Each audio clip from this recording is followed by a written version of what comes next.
Je vous en fiche mon billet dans rétrospective. Ce que je préfère, c'est spective parce que je peux en faire une perspective.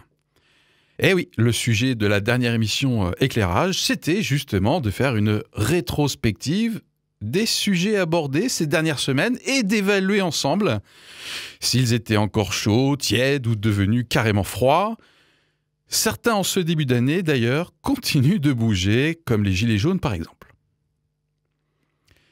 Bref, des perspectives, vous et moi, on en a sacrément besoin, sauf à considérer que celles-ci se résument peut-être à l'apéro du mercredi, pour tenir jusqu'à la fin de la semaine, celui du vendredi soir, pour fêter le week-end, se résument au week-end, justement, ou au prochain jour, férié, chômé, congé, ou plus loin peut-être, la retraite avec ou sans CSG.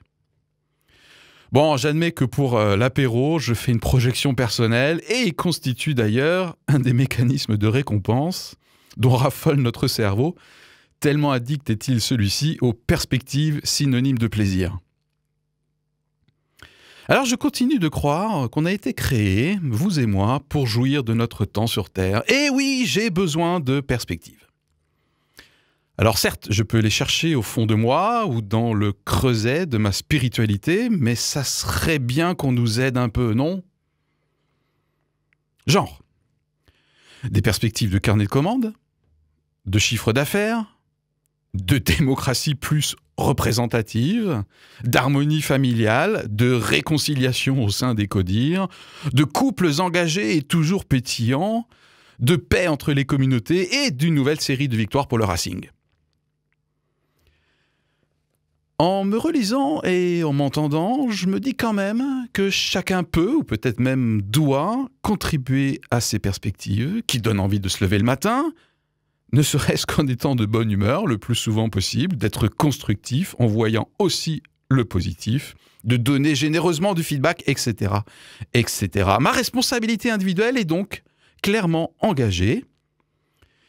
Mais une fois ma source tarie, nourrie jusqu'ici de mes propres efforts, de mon énergie, de mon tempérament peut-être propice à l'optimisme, se pose la question d'une source d'espérance supérieure.